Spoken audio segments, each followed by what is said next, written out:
Bharat Ratna doctor Bhimrao Ambedkar को कोटि कोटि नमन। ये कार्यक्रम डॉक्टर भीमराव अंबेडकर के जीवन पर आधारित है, जहां भारत की जनता के प्रति उनके योगदानों को पूरी सजगता से चित्रित और रेखांकित करने का प्रयास है। कार्यक्रम में दिखाई गई घटनाएं लब्ध प्रतिष्ठ पुस्तकों से ली गई हैं। इस कार्यक्रम के जरिए चैनल की ओर से एक विश्वसनीय, सजग और सकारात्मक प्रयास है कि डॉक्टर बाबा साहेब भीमराव अंबेडकर के जीवन की संघर्ष यात्रा एवं गौरव गाथा पूरे आदर के साथ घर घर पहुंचे और उनके योगदानों से सभी संपूर्णता में परिचित और आह्लादित हों। अरे बच्चे कहाँ से आ गए?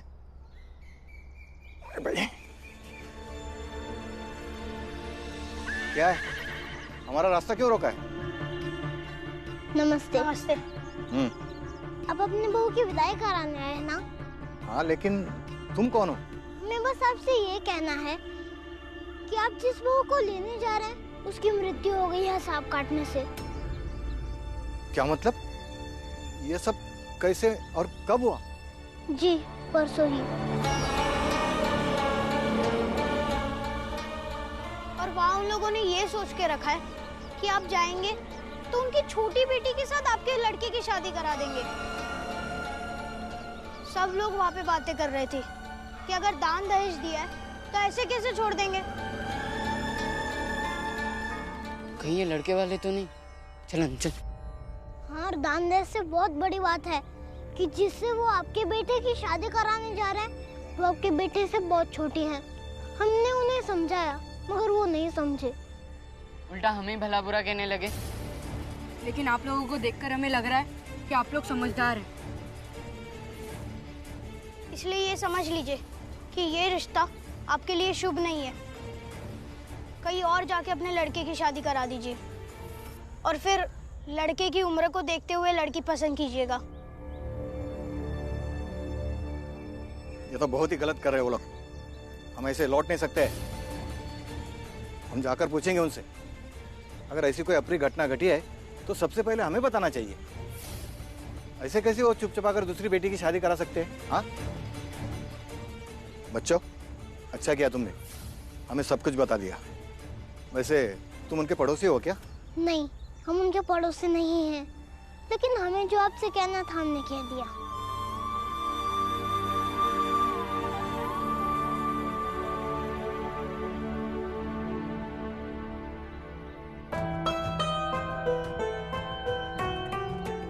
चलो।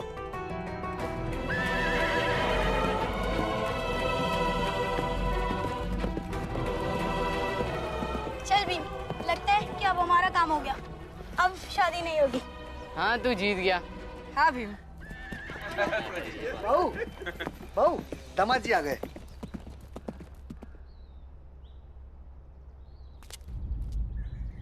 स्वागत है समधी जी। स्वागत है दामाद जी। समधन जी आइए। वो सब ठीक है, हम यहाँ बैठने नहीं आए, हम तुरंत लौटेंगे।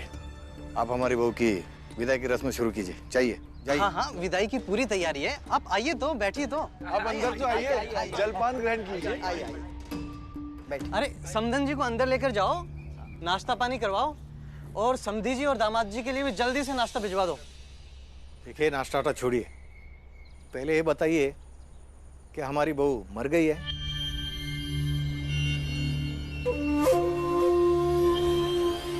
अब देखिए समधी जी, घटना तो बहुत दुखद हुई है और हम सब भी बहुत दुखी हैं, लेकिन इनकी छोटी बेटी बहुत सुंदर है। आप चाहें तो एक बार देख सकते हैं। और समधी जी, ये मौत और जिंदगी किसी के हाथ में है क्या? नहीं ना। लेकिन हमने सुना है कि आप अपनी छोटी बेटी की शादी हमारे बेटे के साथ इसलिए कर रहे ताकि आपका दान दहेज बच जाए। नहीं नहीं समधी जी, किसने बोला आपको? ऐसा कुछ नहीं है।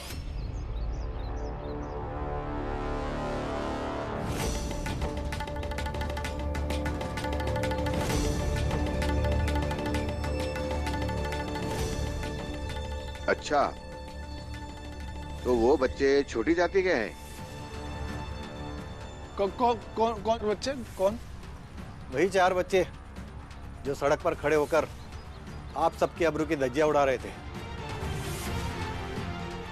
और इतना ही नहीं, हमें उपदेश दे रहे थे कि हमें क्या करना चाहिए।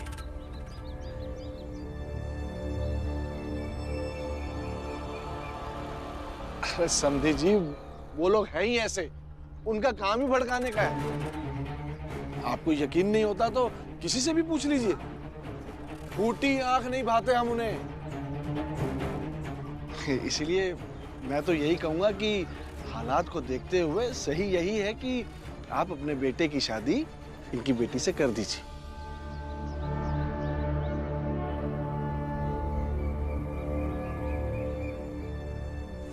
सही बात है। मैं भी यही सोच रहा था कि कहीं वो बच्चे सही तो नहीं कह रहे, लेकिन जिनकी जात छोटी हो वो ऊंचा और सही सोच ही नहीं सकते। अब अगर मैं इस शादी से मना कर दूंगा तो मैं जिंदगी भर ये बात भूल नहीं पाऊंगा कि मैंने छोटी जाति के बच्चे की बात मान ली। हाँ, और वो भी खुश हो जाएंगे कि अब हमारी बात बड़ी जाति के लोग मानने लगे हैं। फिर इनकी मनमानी को समाज रोक भी नहीं पाएगा। हमारे घर में आएंगे, दरवाजे पर आएंगे, हमारे साथ उठने बैठने लगेंगे। अरे भीम रुक।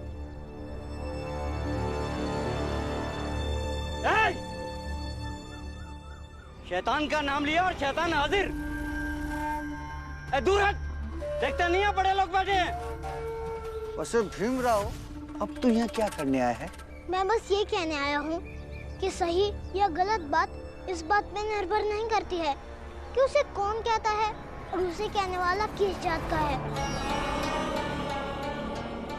बल्कि बात जिसे कही गई है उसे या किसी और को कितना फायदा और कितना नुकसान पहुंचता है इस पर निर्भर करती है।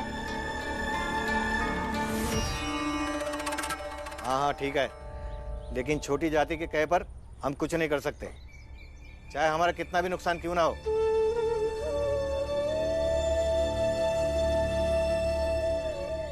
और तुम यहीं रोको और देखो मेरे बेटे की शादी इनकी छोटी बेटी के साथ कैसे होती है।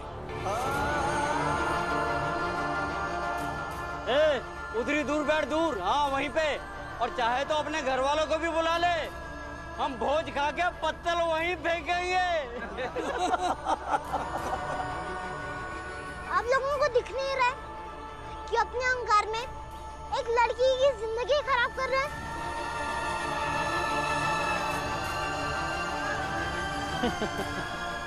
माधवी की आई, माधवी को शादी के लिए तैयार करो।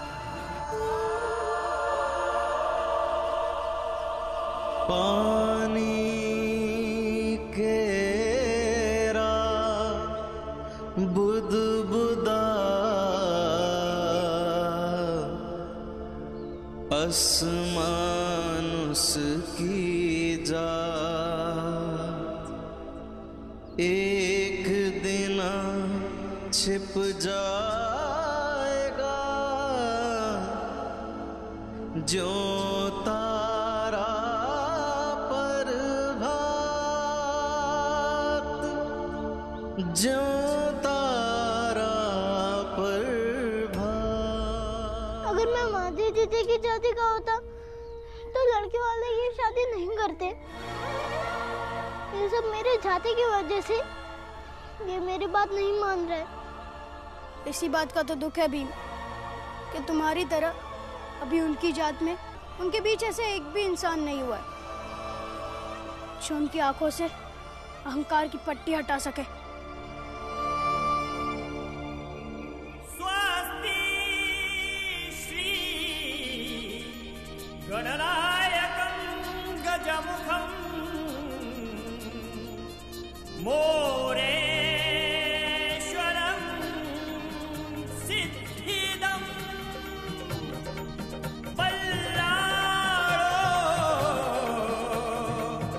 मुरुडं विनायकं चिन्तामणि स्थेवरं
सरस्वती वेदिका क्षिप्रा वेत्रवती महासुर नदी ख्याता तया गंडकी शुभमंगल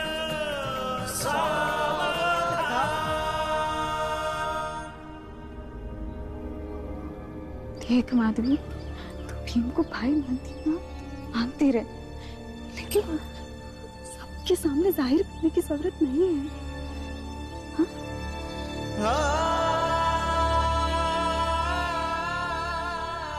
तुम्हारी मुश्किलें और नहीं बढ़ाऊंगा बहन।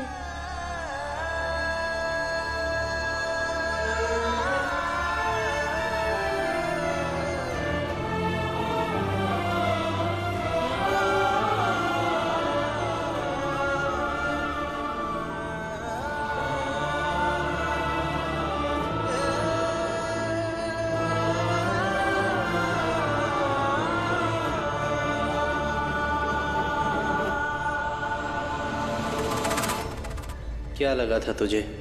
नाटक करके अपनी बहन की शादी रुकवा दी थी, तो क्या मेरी बेटी की भी शादी रुकवा देगा?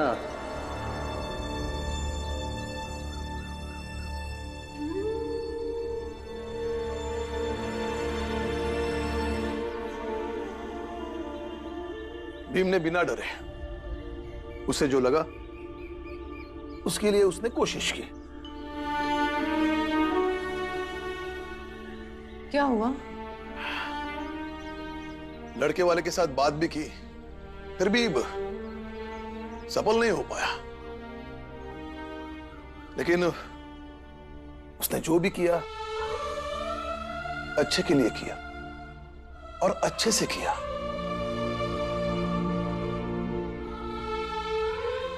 अब तो माधवी की शादी हो चुकी होगी ना?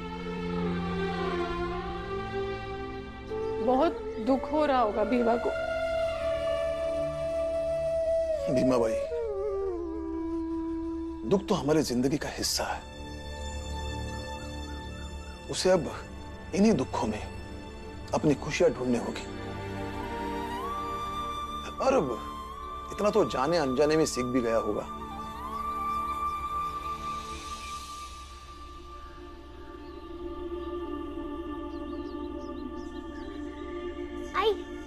माधवी दीदी की शादी हो गई है, उनकी विदाई है। जल्दी से कुछ बना दो ना, मैं उन्हें उपहार के रूप में दे आऊंगा।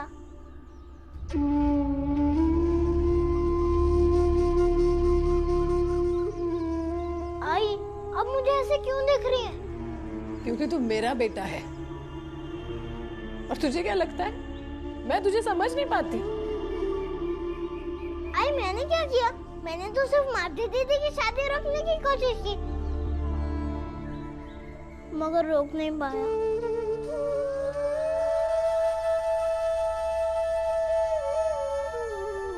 लेकिन आई, माधवी दीदी की शादी हो गई है, तो विदाई के लिए एक भाई का फर्ज बनता है ना, वही तो मैं करने जा रहा हूँ। इसमें समझने की क्या बात है? यही के इतनी खूबसूरती से कैसे छिपा लेता है तू अपना दुख?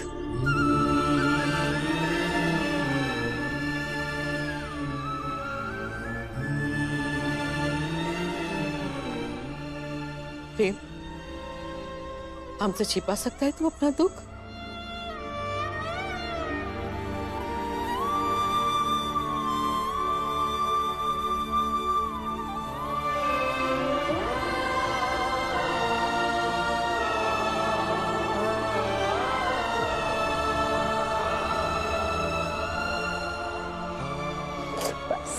बस चुप हो जा।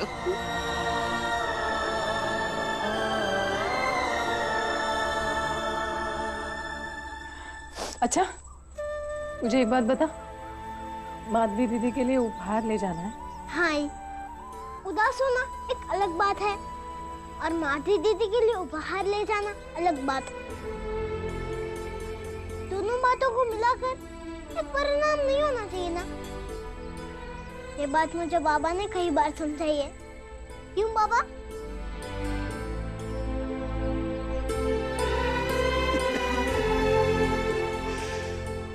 लेकिन बेटा वो लोग हमारे घर में बनाई हुई कोई भी चीज लेंगे क्या? माधवी तो ले लेगी। हाँ, और जब एक बार बाकी सामान के साथ भीम का दिया हुआ भी मिल जाएगा तो खाते समय किसको पता चलेगा कि किस जात के घर के चूल्हे पे बना है? हाँ, और जात तो सिर्फ इंसान की पता चलती है। वो भी इसलिए क्योंकि हमें बांट दिया गया है।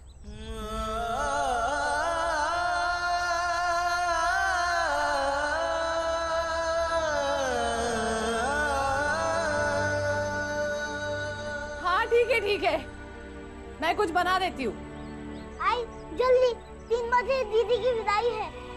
हाँ, तब तक बन जाएगा। जा अभी।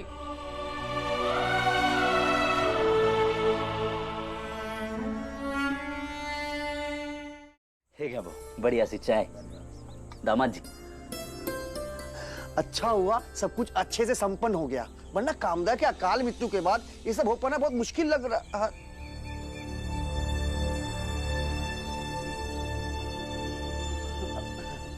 नहीं, मैं तो बस इतना कहना चाहूंगा कि कामदा की किस्मत में बस इतना ही जीना लिखा हुआ था। बेचारी का समय पूरा हुआ और चली गई। अब आप चिंता मत कीजिए, मैंने माधवी के भीतर कामदा की शक्ति को भी मंत्रों से भर दिया है।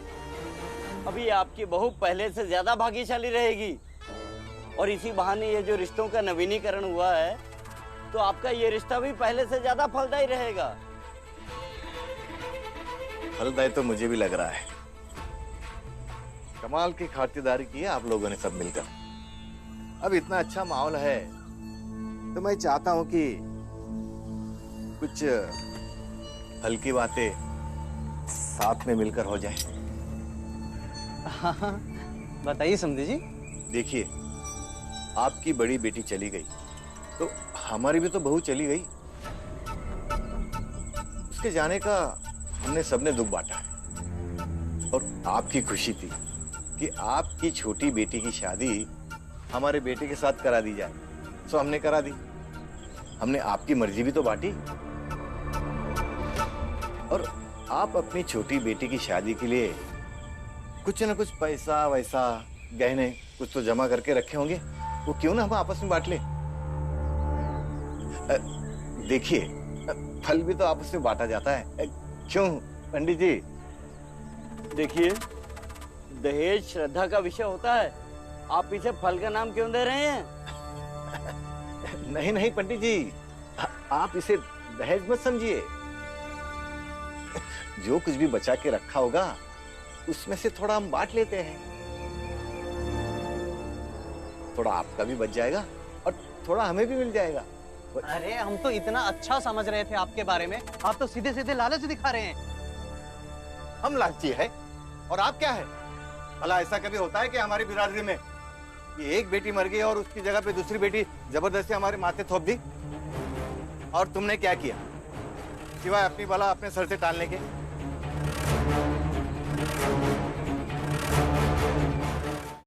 कान खोलकर सुन लो, ये मेरे बेटी की नई शादी है, वो भी दान दहेज के साथ, और बिना दहेज लिए आपकी बेटी की विदाई नहीं होगी, समझे?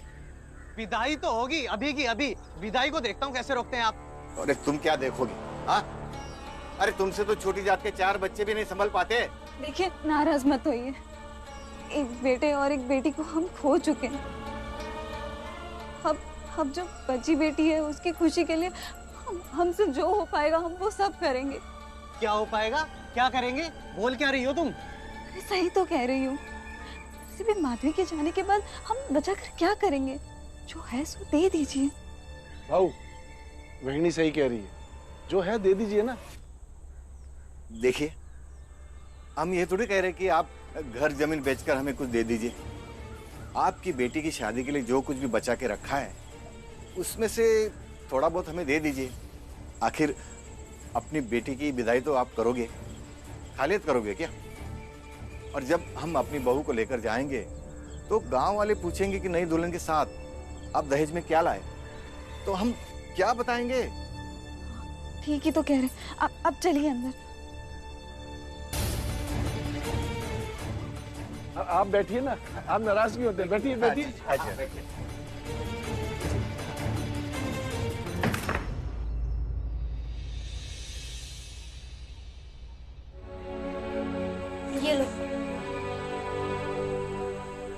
क्या है ये?